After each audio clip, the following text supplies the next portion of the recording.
Corinthians recebe o Flamengo neste domingo às 4 horas da tarde pelo jogo de volta das semifinais da Copa do Brasil, um jogo que tem muita rivalidade tanto fora de campo quanto dentro de campo, né? Um clima de decisão, um jogo de volta de um campeonato muito grande. O Corinthians briga contra o rebaixamento no Brasileirão, o Flamengo briga pelo G4 no Brasileirão, né? Para ficar no G4 até com possibilidades de título, quem sabe, mas na Copa do Brasil os dois brigam pela mesma coisa, pela vaga na grande final, apenas um jogo, o Flamengo tem a vantagem do primeiro jogo, vamos falar sobre a provável escalação, sobre o favoritismo, sobre tudo que envolve esse Corinthians e Flamengo pela volta da Copa do Brasil, semifinal. Então já vai deixando seu like, se inscrevendo no canal e me seguindo nas redes sociais. Bom, vamos lá.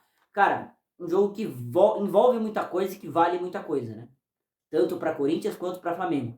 O Corinthians, como eu disse, briga contra o Z4, o Flamengo briga pelo G4, não está disputando mais nenhuma outra competição, né? Caiu na Libertadores, o título brasileiro está um pouco distante, né? A briga está mais para Botafogo e Palmeiras, então o Flamengo joga a sua vida no domingo na Neoquímica Arena contra o Corinthians, e o Corinthians, que está mesmo lutando contra o Z4, tem reais possibilidades de título. Então, o jogo que vale muito pro Timão, ainda mais dentro de casa. A vantagem é do Flamengo do primeiro jogo de 1-0, né? Foi derrotado.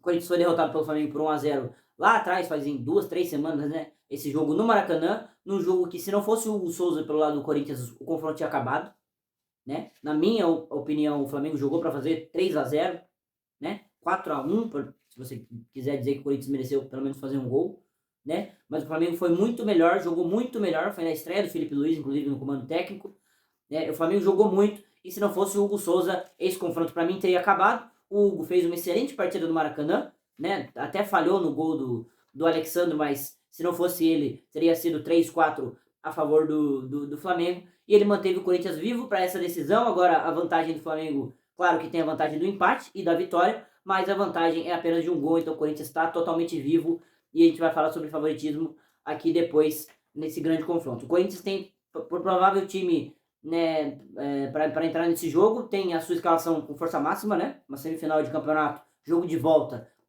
perdendo por um gol, o Ramon Dias e o Emiliano tendem a colocar o que tem de melhor em campo, né? Com o Hugo Souza no gol, a dúvida na lateral, Mateuzinho ou Fagner, né? O Fagner estava provável para enfrentar o Atlético Paranaense na quinta-feira, mas no fim foi o Mateuzinho, que fez um gol, um belo gol, inclusive.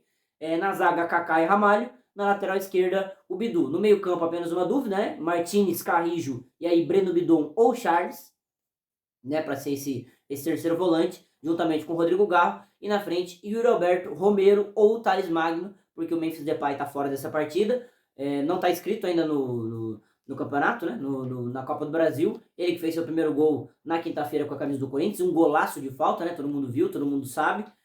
Gerou muita repercussão o gol do Memphis, mas que não vai poder ajudar o Corinthians nessa partida. Então a tendência é que entre o Romero, que está mais pronto fisicamente, mas o Thales também voltou muito bem na quinta-feira, fez uma excelente partida, deu assistência inclusive. Então a briga por posição aí entre Romero e Thales Magno, mas a tendência é de força máxima, né? Esse é o melhor Corinthians que tem disponível, e apesar da briga no Z4, esse jogo, até por ser um domingo, favorece, né? Porque tem o jogo da Sul-Americana no Racing, contra o Racing na quinta-feira, na semifinal também da Copa Sul-Americana, e a tendência é que o Corinthians vá com o time titular hoje e dê uma poupada, dê uma rodada de jogadores na quinta-feira. Bom, e é um jogo que envolve muita coisa, como eu disse, né? Tem toda a questão da mudança de data, né? O jogo era para ser na quarta-feira, pós-data FIFA, e o Flamengo entrou com um pedido que foi acatado pela CBF de forma errada, né? Que foi até para a justiça, e depois foi mantida a mudança de data. Para mim, né, a CBF ignorou totalmente o regulamento, ignorou totalmente tudo que tinha, todos os outros times, ignorou Corinthians, ignorou o Vasco, ignorou outros times que tiveram que jogar pós data FIFA pelo Brasileirão, né? Por exemplo, como o Fluminense, né? Como o Atlético Paranaense, que teve que entrar em campo pós data FIFA. Mas esses times não tiveram desfalques. Tiveram times que tiveram desfalques, sim, né? Por exemplo, o próprio Fluminense, que nem tá na Copa do Brasil, teve jogadores baleados por conta da data FIFA, né? Da volta da data FIFA. O Arias, por exemplo, é um cara que entrou, fez gol contra o Flamengo, mas que estava desgastado fisicamente, claramente, por conta da data FIFA. Enfim, a CBF ignorou isso, que gerou muita tensão, né? Entre Corinthians, Vasco contra Atlético Mineiro e Flamengo. A data foi mantida para domingo, mas isso criou um clima inflamável, né? tornou ainda mais a decisão ainda mais inflamável, ainda mais pegando fogo. Tem a questão do pagamento do Hugo Souza, que Corinthians e Flamengo estão se desentendendo, né? Entre termos, entre como vai ser feito o pagamento, as garantias de pagamento. O Flamengo não gostou, inclusive o Corinthians terá que pagar mais 500 mil reais pro Hugo Souza jogar nesse domingo, uma coisa que inflama também fora de campo e dentro de campo uma semifinal de campeonato, né? Dentro de campo uma semifinal de campeonato entre Corinthians e Flamengo, valendo muito, né? Tanto para Corinthians quanto para Flamengo. O Flamengo para salvar a temporada, né? Que é a única chance mais próxima de título que a equipe flamenguista tem. E o Corinthians para tentar manter essa boa fase que tem nas Copas, né? Ao contrário do que está jogando no Brasileirão. É um jogo que não tem favorito, tá? Não tem favorito. O Flamengo tem a vantagem de um gol, tem a vantagem de poder vencer o jogo na Neoquímica Arena no domingo e empatar, né? Mas a vantagem é mínima, a vantagem é curta e o Corinthians joga dentro de casa, né? Isso pesa muito a favor da equipe corintiana. O estádio vai estar completamente lotado, a pressão para cima do Flamengo, ainda mais por conta de todos esses acontecimentos que eu citei aqui, vai estar ainda mais inflamável, vai estar um clima de guerra, né? A torcida, inclusive, depois da vitória contra o Atlético Paranaense, gritou: domingo é guerra. Né? Então isso vale também muito para o Corinthians, independente da situação no Brasileirão. A equipe conseguiu virar a chavinha, apesar de estar no Z4 há muito tempo, agora saiu, né? Mas de estar no Z4 há muito tempo, de virar a chavinha para conquistar classificações tanto na Sul-Americana quanto na Copa do Brasil, e agora chega no momento de decisão e a torcida trata como guerra e a equipe também vai tratar como guerra.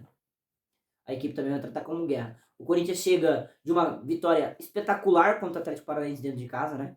O jogo que o Corinthians abre 2, toma empate, o Memphis faz um gol de falta espetacular, e aí o Corinthians consegue fazer mais 2 gols, totalizando 5-2 no placar, saindo da zona de rebaixamento, goleando dentro de casa, com gol do Memphis, com gol do Yuri, com gol do Galo. Assim, o cenário lindo, o cenário perfeito para o Corinthians, né? No meio de semana, na quinta-feira, enquanto o Flamengo perdeu para o seu rival direto, né? Para o seu rival de estado, para o Fluminense, dentro de casa. Dentro de casa é duro de dizer, né? Porque o Maracanã é dos dois, mas tinha o mando do Flamengo e tomou um 2-0 do Fluminense, que conseguiu sair da zona também, né? Conseguiu se afastar um pouquinho da zona ali, 2 pontinhos. Mais um confronto direto que o Flamengo vinha bem, né? Venceu o Corinthians pela data FIFA, venceu o Bahia, se eu não me engano, fora de casa, antes da data FIFA. Então engatou 2 boas vitórias com o Felipe Luiz no comando, mas agora na volta perde para o Fluminense, claro que estava desfalcado, né, dos jogadores da data FIFA, agora vai ter força máxima contra o Corinthians e o jogo vale muito para os dois. É difícil apontar favorito, para mim não tem, né? O Flamengo tem a vantagem, o Corinthians tem o mando, né? E é difícil. Eu acho que esse jogo tá com cara de pênalti, tá? Tá com cara de pênalti. Aí o Corinthians tem a vantagem de ter o Hugo Souza no gol, e quem diria, né? O Hugo Souza podendo decidir uma semifinal de Copa do Brasil a favor do Corinthians e contra o Flamengo, né? Seria um roteiro muito, assim, bizarro, né? Então, assim, coisas que pesam a favor e contra, né? O Corinthians está sem o Memphis, que é um cara que vem se tornando cada vez mais importante. O Flamengo vai ter a volta dos seus jogadores principais, né? Arrascaeta, De La Cruz, com 100% fisicamente, mas o Corinthians joga em casa e o Flamengo tem a vantagem, então tem coisas para você dizer que um dos dois é favorito, mas para mim não tem favorito e a decisão é nesse domingo. Mas quero saber a sua opinião sobre a provável escalação do Timão e o que você acha. Você acha que a gente vai passar do Flamengo no tempo normal, com 2-0, com 3-1, com 3-0? Se vai ser nos pênaltis, se vai ser sofrido? Deixe aí nos comentários o seu palpite e os seus achismos para esse Corinthians e Flamengo semifinal da Copa do Brasil, às 4 horas da tarde, nesse domingo, na Neoquímica Arena. Deixe aí nos comentários e também deixe um like nesse vídeo. Até o próximo.